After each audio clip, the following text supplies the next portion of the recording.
కండువా కప్పుకోవడానికి తెలుగుదేశం పార్టీలోకి రావడానికి విచ్చేసిన ప్రతి ఒక్క కార్యకర్తకి దయచేసి పేరు శిరస్సు వంచి పాదాభివందనం తెలియజేసుకుంటూ మాజీ మంత్రివర్యులు అమర్నాథ్ రెడ్డి గారి ఆధ్వర్యంలో ఇంత పెద్ద ఎత్తున తెలుగుదేశం పార్టీలో చేరుతున్న మీ అందరికీ కూడా మరొక్కసారి చేతులెత్తి నమస్కారం తెలియజేసుకుంటూ ప్రతి ఒక్కరు కూడా అన్నగారు స్వాగతం పలుకుతారు. మీరందరూ అన్నగారి వద్దకు వచ్చి తెలుగుదేశం పార్టీలోకి సాదరంగా స్వాగతిస్తున్నాం.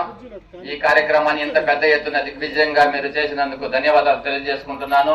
ఇప్పుడు ప్రతి ఒక్కరిని పేరు పేరున పిలవడం జరుగుతుంది. మీరందరూ కూడా తెలుగుదేశం పార్టీలోకి స్వాగతం పలుకుతున్నాం. స్వాగతం.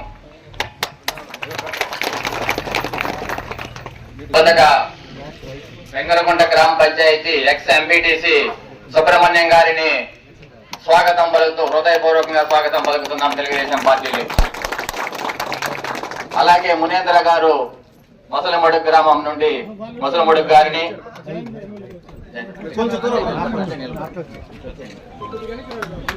మునస్వామి గారు ఇంద్రానగర్ కాలనీ, ఎర్రగొండపన్న గారు పెంగరకొండ గ్రామ పంచాయతీ, రఘు ఇంద్రానగర్ కాలనీ, సురేష్ ఇంద్రానగర్ కాలనీ, మణి ఇంద్రానగర్ కాలనీ, రాము ముసలమడుగు, ఈశ్వరి రాజా గారు ముసలమడుగు, మురగయ్య ఇంద్రానగర్, వెంకటేష్ వార్డు మెంబర్ వెంకటేష్ పవిత్ర గారిని హృదయపూర్వకంగా స్వాగతం పలుకుతున్నాం. చిన్న వేలుమణి గారు, నవీన్ గారు, శరత్ గారు,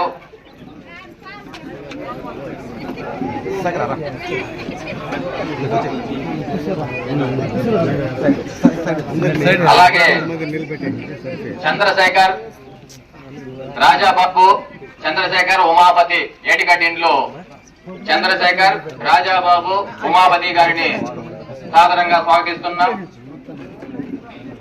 అలాగే నాగార్జున మొగిలెప్ప ఇంద్రానగర్ కాలనీ, అనీష్ గారు, కిట్టన్న గారు, అనీషు, కిట్టన్న, ఈశ్వర, వెంకటేశన్న, టెంకాయల వెంకటేశన్న గారు,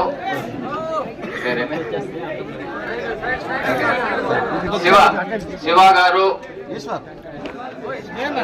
ఇంద్రానగర్ కాలనీ, నాగరాజు గారు వార్డు మెంబర్ ఇంద్రానగర్ కాలనీ,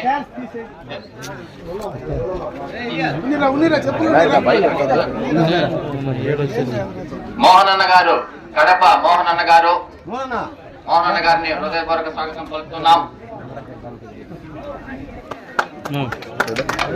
అలాగే రామదాస్ గారు కోతిగుట్ట, రామదాస్ గారు, నాగరాజు గారు జంగాలపల్లి, దేవేంద్ర కోతిగుట్ట, మారప్ప కోతిగుట్ట, జంగప్ప కోతిగుట్ట, శివ నగర్, గణపతి కోతిగుట్ట, కోతిగుట్ట వారందరూ కోతిగుట్ట, గణపతి, కృష్ణప్ప, సహదేవ, కృష్ణదేవ, మారప్ప తెలుగుదేశం పార్టీకి సాదరంగా స్వాగతిస్తున్నాం.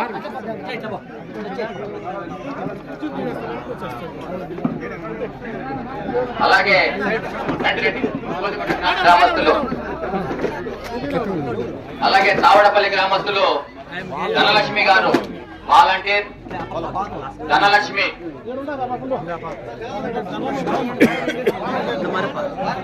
ధనలక్ష్మి గారిని సాదరంగా స్వాగతిస్తున్నాం.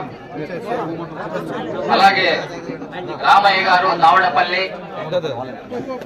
రాజేష్ తావడపల్లి, ఆనంద తావడపల్లి, చక్రపాణి తావడపల్లి, కృష్ణప్ప తావడపల్లి. ఈ రాష్ట్రంలో పెద్ద మంత్రి అట్లని పేపర్లో రాస్తూ ఉంటారు. ఈ నియోజకవర్గానికి వచ్చి కొన్ని కామెంట్స్ చేయడం జరిగింది. ఇదేదో 2024 ఎన్నికలు నాకు చివరి ఎన్నికలంట. నాకు కాదు చివరి ఎన్నికలు, జగన్మోహన్ రెడ్డికి, మంత్రి పెద్దిరెడ్డి రామచంద్రారెడ్డి గారికి, వాళ్ళిద్దరికీ ఎన్నికలు చివరి ఎన్నికలు. ఎందుకంటే ఈయన ఇంకొక ఎన్నికల్లో పోటీ చేసేదానికి ఈయనకు వయసు ఉండదు. జగన్మోహన్ రెడ్డి పోటీ చేయాలంటే ప్రజలు ఒప్పుకోరు. కాబట్టి వీళ్ళిద్దరికీ 2024 చివరి ఎన్నికలు. ఇంకొక పక్క పుంగనూరు నియోజకవర్గానికి, పలమనేరు నియోజకవర్గానికి సంబంధించి మాట్లాడాడు. ఏదో 30 సంవత్సరాలు రాజకీయాల్లో 30 కాదు, ఆయనకు తెలియదేమో లెక్క. 45 సంవత్సరాల నుంచి మా తండ్రి గారు పుంగనూరు నియోజకవర్గాల్లో రాజకీయాల్లో ఉన్నాడు. మా తాత కూడా డిస్ట్రిక్ట్ బోర్డు మెంబర్గా చేసినాడు. మళ్ళా నేనేమైనా మాట్లాడితే కుటుంబాల గురించి మాట్లాడినాను అంటాడు. నేను కుటుంబాల నుంచి మాట్లాడితే చాలా విషయాలు మాట్లాడాల్సి వస్తుంది కాబట్టి నేను మాట్లాడడం వల్ల విజ్ఞతతో. ఈ ఎన్నికల్లో పుంగనూరు నియోజకవర్గానికి ఆయన ఏదో అభివృద్ధి చేసినాడు, నేను మా తండ్రి గారు ఏమి అభివృద్ధి చేయలేదని మాట్లాడుతూ ఉన్నాడు. ఈయన రెండో దఫా మంత్రి అయినాడు. గతంలో ఒకసారి మంత్రి అయినాడు, ఇప్పుడు 5 సంవత్సరాలు కంటిన్యూగా మంత్రి అయినాడు. మేము 45 సంవత్సరాలుగా రాజకీయాల్లో ఉన్నా, 22 నెలలే నేను మంత్రిగా ఉన్నా. ఇప్పుడు ఈయన మంత్రిగా ఈ 5 సంవత్సరాల్లో పనిచేసే రోడ్లన్నీ గత ప్రభుత్వంలో ఎక్స్టర్నల్ ఎయిడెడ్ ప్రాజెక్ట్ కింద నారా లోకేష్ నాయకత్వంలో ఆ రోజు పంచాయతీరాజ్ మంత్రిగా నేను తీసుకొచ్చిన రోడ్లే, నేను ఇచ్చిన ప్రపోజల్లో ఈరోజు ఆయన రోడ్లు వేసినాడు. ఇంకొక పక్క చౌడేపల్లి పలమనేరుకు సంబంధించినటువంటి రోడ్డు గురించి మాట్లాడినాడు. కల్లుపల్లి నుంచి చౌడేపల్లి రోడ్డు. నేను 22 నెలల్లోనే ఆ రోడ్డు పూర్తి చేసి బ్లాక్ టాప్ చేసిన ఈ నియోజకవర్గానికి సంబంధించి. ఆయనకు 4.25 సంవత్సరం పట్టింది ఆ రోడ్డు బ్లాక్ టాప్ చేసేదానికి మంత్రిగా, అందులో పవర్ఫుల్ మంత్రిగా. ఈయన చేసిన అభివృద్ధి పుంగం చెరువు కట్ట మీదకు పోతే కనపడుతుంది. దేశంలో ఎవడు చెరువు కట్టినోడు ఏడా చూడలే. ఇదొక విడ్డూరం, ఇదొక వింత. అంటే చెరువు కట్టింది అభివృద్ధి, ఆ అభివృద్ధి చేసింది పెద్దిరెడ్డి రామచంద్రారెడ్డి గారు. ఇంకా పుంగమ్మ చెరువు కట్ట మీద 3 కిలోమీటర్లు అట్లే ఉంది, ఇప్పుడు కూడా పోయి చూడండి. మళ్ళా పుంగనూరు నుంచి శంకర్రాయలపేటకు రావాలి. ఇంకొక పక్క నేను అభివృద్ధి చేసిన అమర్నాథ్ రెడ్డి ఏమీ చేయలేదు అని మాట్లాడతాడు. ఆయన అభివృద్ధి చేసుకున్నాడు బాగానే, అది దేశానికి తెలుసు, రాష్ట్రానికి తెలుసు. పెద్దిరెడ్డి రామచంద్రారెడ్డి గారు గత చరిత్ర ఒకసారి చూస్తే ఎంత అభివృద్ధి అయినాడో దేశానికి మొత్తం తెలుసు, రాష్ట్రానికి మొత్తం తెలుసు. ఆయన వరకు బ్రహ్మాండంగా అభివృద్ధి జరిగింది, నేను కాదన్న దాంట్లో నేను ఎక్కడ తప్పు పట్టినా. ఎంతసేపు ఉన్నా ఏందో నేను 2014లో మేము గెలిపిస్తే మోసం చేసినాడు, మోసం చేసినాడు. ఏది నువ్వు గెలిపించేది నన్ను? నేను ఎప్పుడో చిన్నప్పుడే ఎమ్మెల్యే అయినా. నేను కూడా తమరు కంటే వయసులో తక్కువైనా దగ్గర తమరు పాటుతోనే నేను కూడా ఎమ్మెల్యే అయినా. ఆ రోజు నువ్వు నన్ను గెలిపించలే. మళ్ళా ఒకసారి అదే పుంగనూరుకు మళ్ళా కూడా ఎమ్మెల్యే అయినా. ఆ రోజు నువ్వేమి నన్ను గెలిపించలే. మళ్ళా పలమనేరుకు వచ్చి మళ్ళా ఒకసారి ఎమ్మెల్యే అయినా. ఆ రోజు నువ్వే నన్ను గెలిపించలే. ఎమ్మెల్యేగా ఒకసారి బుద్ధి లేక అట్లా పోయి వచ్చిన దానికి ఈయనకేందో ముందు నుంచి నేను ఒప్పుకున్నానంట. ప్రతిసారి ఎంతసేపు నేను గెలిపించినా వెళ్ళిపోయినా. ఏది నువ్వు గెలిపించేది నన్ను? నేను కొత్తగా నీ దగ్గర ఎమ్మెల్యే అయినానే. నేను ఎప్పటి నుంచినో ఎమ్మెల్యేగానే ఉండా, ఎమ్మెల్యేగానే పోయినా, ఎమ్మెల్యేగా వచ్చినా. అసలు తమరు ఎన్ని పార్టీలు మారినారు? నేను ఎన్నిసార్లు చెప్పినా నువ్వు ఎన్ని పార్టీలు మారినావు? జనతా పార్టీ మారలేదా? కాంగ్రెస్ పార్టీ మారలేదా? మళ్ళీ కదా నువ్వు వైసీపీకి పోయి నువ్వు 3 పార్టీలు మారినోడు నువ్వు నన్ను గురించి మాట్లాడితే ఎట్లా? పెద్ద పంజానికి వచ్చి ఎంతసేపు పెద్ద పంజాన్లో 6,000 మెజారిటీ 5,500 మెజారిటీ ఇచ్చినారు. ఈసారి 10,000 మెజారిటీ అమర్నాథ్ రెడ్డికి ఇవ్వాలని చెప్పకనే చెప్తే దాంట్లో ఏం అనుమానం లేదు. ఈసారి పెద్ద పంజాన్లో 10,000 మెజారిటీ వచ్చేది ఖాయమే. తమరు నోటి నుంచినే మాట్లాడితే మేము పుట్టినప్పటి నుంచి పెద్ద పంజాన్ మండలంలో ఎప్పుడు మాకు మెజారిటీ ఇవ్వకుండా పోలే. మొన్న ఎన్నికల్లో ఏదో ఒకసారి జగనన్న చూద్దాం, ఒక ఛాన్స్ ఇద్దామని చెప్పి జరిగింది. దాని నా తప్పులు కూడా ఉన్నాయి, నేను ఒప్పుకున్నా కదా. మొన్న ఎన్నికల్లో నేను ఓడిపోయినా, నా తప్పులు కూడా ఉన్నాయి. తమరు కూడా 3-4 సార్లు ఓడిపోలేదా? ఏం పుట్టినప్పటి నుంచి గెలుస్తూనే ఉంటారా? ఎన్నిసార్లు ఓడిపోయింది తమరు? పీలర్లు ఎన్నిసార్లు ఓడిపోతుంది? సౌడేపల్లి సమితిలో మన ఆయనతోనే ఓడిపోతుంది. చరిత్ర మరిచిపోయి ఎంతసేపు పాత పాటే పాడుతూ ఉండాడరా అని చెప్పి ఆ పాట పాడుకుంటానే ఉంటే ఎట్లా? చరిత్ర తెలుసుకొని మాట్లాడాల, చరిత్ర తెలుసుకొని మాట్లాడాల. ఎంతసేపు ఉన్నా ఎన్నికల్లో గెలుపు ఓటములు సహజము. ఎన్నికల్లో ఈసారి నేను గెలవచ్చు, ఇంకొకసారి ప్రజలు వద్దనుకుంటే ఓడచ్చు. దానికి రకరకాల కారణాలు ఉంటాయి. అంతేగాని గెలిస్తే నేను గెలిపించిన, ఓడిపోతే నువ్వు ఓడిపోయినావు.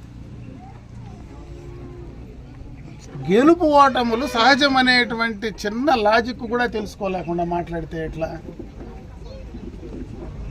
అభివృద్ధి గురించి మాట్లాడితే ఎట్లా? ఇప్పుడు కట్టే ప్రాజెక్టులు ఏమన్నా అభివృద్ధి? రైతులు భూములు పెరుక్కొని వాళ్ళని పాపం చంపి ఆ పెద్దపురపల్లినో లేదా అదే ఈడి ఆవులపల్లి కాడనో వాళ్ళ పాపం రైతులు గోడు ఈ రోజుకి కూడా డబ్బులు ఇవ్వకుండా బెదిరించి భయపెట్టి రాజకీయాలు చేసి అది రాజకీయాల 30-40-50 ఏండ్ల చరిత్రలో పొంగనూరులో ఎప్పుడైనా ఇటువంటి రాజకీయాలు ఉన్నాయా? బెదిరించి భయపెట్టి చేసేటువంటి రాజకీయాలు ఎప్పుడన్నా మేము చేశామా? లేదా ఎక్కడైనా ఎవరి దగ్గరైనా ఒక 10 పైసలు ఆస్తి ఏమైనా తెలియకుండా ఎవరికైనా నష్టం కలిగించినామా? నేను ముందే మొన్ననే చెప్తే కదా, పొంగనూరు బైపాస్ని తట్టి అడిగితే చెప్తుందియా. ఈ పక్క వచ్చి పొలంనేరుకు వస్తే ఇప్పుడు కొత్తగా రాజశేఖర రెడ్డి పెద్ద విగ్రహం పెట్టిండారు. ఆయన దగ్గర నిలబడి ఎట్లా ఎగదోసిస్తే తమరి గురించి చెప్పేస్తుంది. ఆడ భూమి అడిగితే కౌండిని నది పక్కన తట్టి అడిగితే చెప్పదా ఏం జరిగింది? ఆడ ఎవరిదో? దేశమంతా చాలక ఎంతసేపు ఉన్నా అసలు నీ అభివృద్ధి ఏంది అని అడుగుతా ఉండ, అసలు నువ్వు ఎట్లొచ్చినావు అని అడుగుతా ఉండ. ఇదే చంద్రబాబు నాయుడు ఆ రోజు మేడుకుర్తి ప్రాజెక్టు నువ్వు టెండర్ వేసినప్పుడు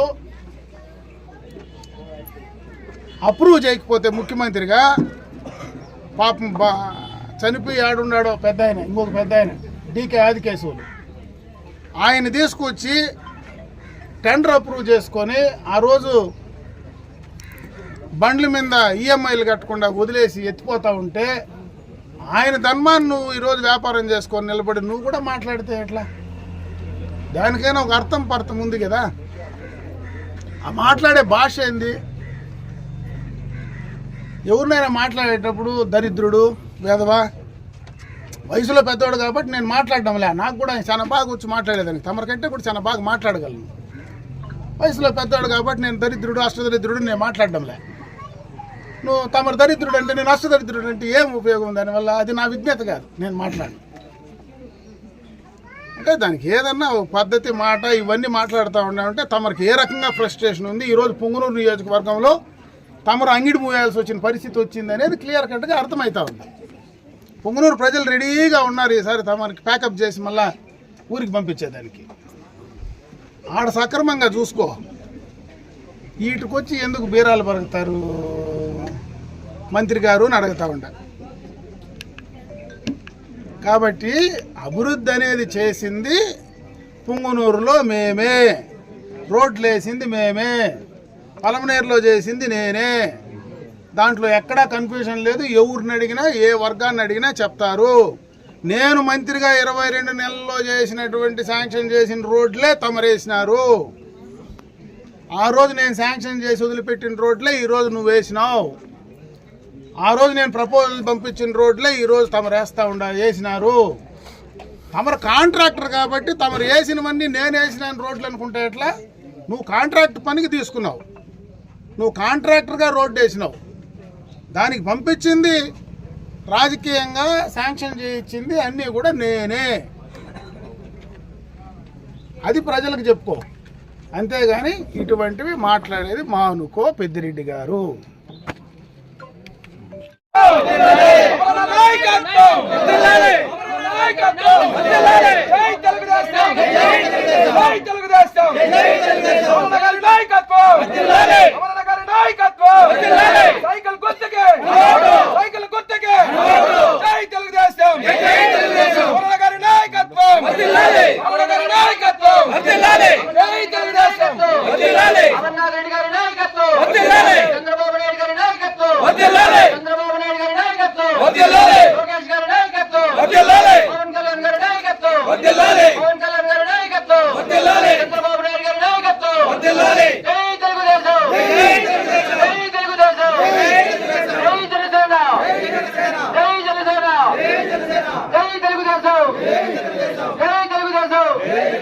అమర్నాథ్ గారి నాయకత్వం, అమర్నాథ్ గారి నాయకత్వం, అమర్నాథ్ గారి నాయకత్వం.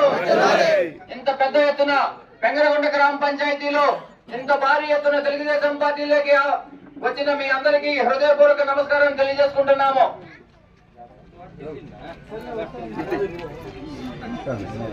పెంగరగొండ గ్రామస్తులను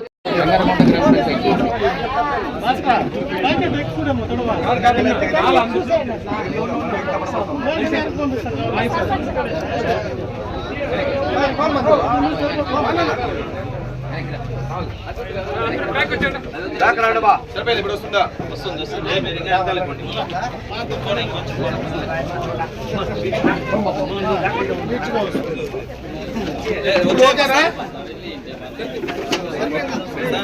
మీరు కొంచెం వెనక్కిపోండి. ఇన్వైట్ చేస్తున్నాము, ఏమనుకోవద్దండి. అందరూ వస్తే మన వాళ్ళందరూ మండలకి అవుతుంది, మొత్తం ఈ వేదిక పైన ఉండాలి వస్తుంది కాబట్టి ఎవరు దయచేసి వేరే వాళ్ళు అనుకోవద్దండి.